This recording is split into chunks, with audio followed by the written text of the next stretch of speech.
So students, today we are going to read the last portion of Fulmoni's India. So let us start reading the text first. Dance and music have always been integral to the Indian culture. Dance and music আমরা এর আগে দেখেছি আগের সেকশনগুলোতে dance সম্পর্কে জেনেছো তোমরা. Dance and music have always been integral to the Indian culture. Integral. What is the meaning of integral? অবিচ্ছেদ্য, যেটা অঙ্গাঙ্গী, একসঙ্গে. Integral to the Indian culture.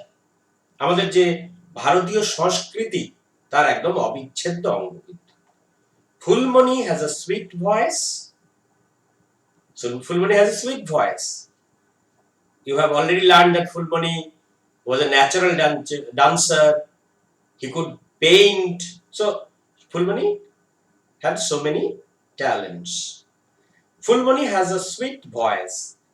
She believes that she can sing in harmony with musical instruments like sitar, tabla, sarengi, drum, and so on. So she believes, believe মানে বিশ্বাস করে, সে আত্মবিশ্বাসী এখানে আসলে, সে বিশ্বাস করে সে পারে, কি পারে? Sing in harmony with musical instruments. Musical instruments মানে ইনস্ট্রুমেন্ট মানে যন্ত্রপাতি. তো মিউজিক্যাল ইনস্ট্রুমেন্টস কি? যার সঙ্গে যেসব যন্ত্র বাজিয়ে গান করা হয়, তার মধ্যে কয়েকটা নাম তোমরা এখানে দেখতে পাচ্ছ. কি তারা? Sitar, tabla, sarangi, drum and so on. এগুলো তোমরা গুগল সার্চ করলেই কিন্তু ছবিতে দেখতে পাবে কোনগুলোকে কি বলে. এন্ড সো অন মানে আরো এরকম অনেক কিছু আছে. হারমোনিয়াম আছে, না, ঢোল আছে, আরো কিছু অনেক কিছু আছে, মাদল আছে. Fulmoni came to know that the Indian kings and rulers patronized classical music and dance in their courts. Very important. Fulmoni came to know. তোমরা আগেও এটা ইউজ পেয়েছো, came to know. Knew R came to know এর মধ্যে পার্থক্য আছে. Knew মানে জানলো, সে জেনেছিল নিজে নিজেই. Came to know জানতে পারলো, ওই যে টিচারের কাছ থেকে জেনেছিল. That Indian kings and rulers, ভারতের যারা শাসক ছিলেন, রাজা বা শাসক, patronized classical music and dance in their courts. Patronize মানে সমাদর করা, সাপোর্ট দেওয়া. দেখো যারা গান বাজনা নিয়ে থাকে তারা কিন্তু অন্যান্য যে আমরা লিভিং বলি, অর্থাৎ লাইভলিহুড বলি, জীবিকা, সেখানে যুক্ত থাকতে পারে না, অথচ এইগুলো করে তার খাওয়া দাওয়া জোটে না. তাহলে যাদের এই ট্যালেন্ট গুলো আছে তাদের যদি এই চর্চা করতে হয় তাহলে কি করতে হবে? তাহলে এইসব জ্ঞানীগুণী লোকেদের ওই রাজা মহারাজারা করতো কি? প্যাট্রোনাইজ করতো. প্যাট্রোনাইজ করা মানে বুঝতে পারছো বা? ওদেরকে সাপোর্ট দিত. সেই থাকা খাওয়া, তার চর্চার সুযোগ সুবিধা, পয়সা কড়ি সব দিত. Classical music and dance in their courts. এই যে ক্লাসিক্যাল কথাটা আগের দিন অনেকেই জিজ্ঞেস করেছিল. ক্লাসিক্যাল বাংলাতেও আমরা ক্লাসিক্যাল বলি. যে কোনো জিনিসের সব থেকে সুন্দর, সর্বোৎকৃষ্ট যেটা, সেটাকেই আমরা ক্লাসিক্যাল বলি. হ্যাঁ, ক্লাসিক্যাল শট ক্রিকেটে বলছে, হ্যাঁ, ক্লাসিক্যাল সং, ক্লাসিক্যাল ডান্স মানে হচ্ছে তার কোয়ালিটিতে সুপিরিয়ার, সেগুলোকে আমরা ক্লাসিক্যাল বলি. ইন দেয়ার কোর্টস মানে রাজদরবার. কোর্ট মানে এখানে রাজদরবার.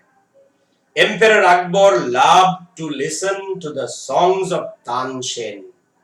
আকবরের কথা শুনেছো তোমরা? তানসেনের কথা শুনেছো? তানসেন একজন দারুণ সঙ্গীতজ্ঞ ছিলেন. তাকে প্যাট্রোনাইজ করেছেন আকবর এবং তার গান শুনতে খুব ভালোবাসতেন. Our country is so big that we have many different styles of classical music like Hindustani and Carnatic.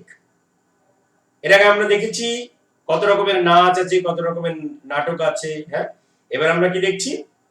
যে our country is so big that we have many different styles of classical music. Classical মিউজিকেরও আবার বিভিন্ন style আছে, ঘরানা আছে. যেমন Hindustani and Carnatic, এই দুটো শাখা. Each of these styles grew in temples and developed down the ages. এই দুটো কিন্তু জন্ম কোথায়? সেই মন্দিরে। দেখো এর আগে আমরা দেখেছি ডান্স ফর্ম মন্দিরে। তাহলে ইন্ডিয়ান এই যে কালচারাল হেরিটেজের অনেক কিছুই কিন্তু মন্দিরে জন্ম হয়েছে, রিলিজিয়নের সঙ্গে। Phulmoni is proud to be an Indian. We are all proud of our country, না? Proud মানে গর্বিত, না? Phulmoni is proud to be an Indian. ভারতীয় হিসাবে গর্ববোধ করে। She has heard that our country is full of great monuments, forts and wonderful architectures. সে শুনেছে কি our country is full of great monuments. আমাদের দেশে প্রচুর পরিমাণ প্রচুর পরিমাণ কি রয়েছে? মনুমেন্টস স্মৃতিসৌধ। মনুমেন্টস আর buildings made in memory of someone. কারোর স্মৃতিতে যে সৌধ বা বিল্ডিং নির্মাণ হয়, শুধু কি স্মৃতিসৌধ না, ফোর্টস, দুর্গ, and wonderful architectures মানে স্থাপত্য। এই যে বিল্ডিং, মন্দির, মসজিদ বা এই যে ফোর্ট বলো, তাতে যে রীতি থাকে, যেভাবে সেটা তৈরি হয়, স্থাপত্য রীতি বলা হয়। অনেক স্থাপত্য, সব ওয়ান্ডারফুল আর্কিটেকচার রয়েছে, সব বিস্ময়কর। She has seen the picture of the Taj Mahal. তাজমহলের ছবি দেখেছি, যাইনি, না? তোমরাও দেখে নাও, পাশেই তাজমহল রয়েছে।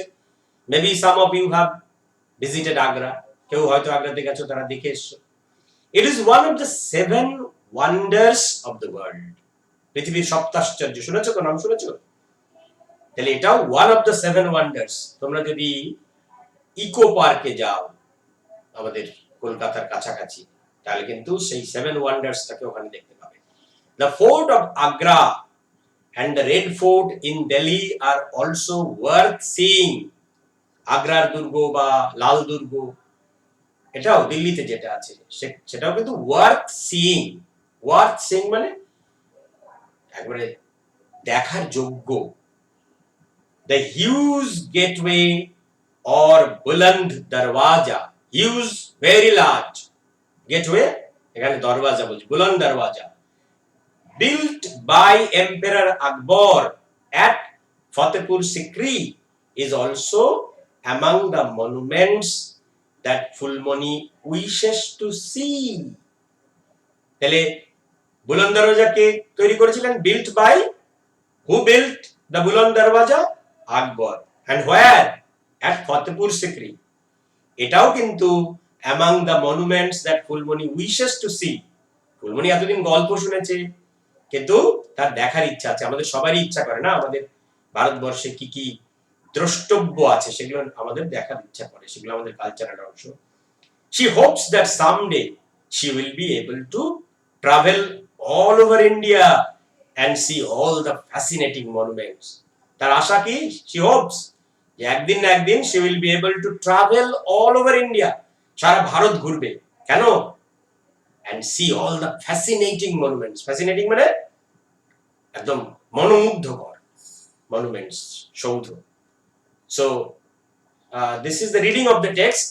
I tried to explain the words, and look at the board. You should pronounce these words and know the Bengali meaning. Okay? So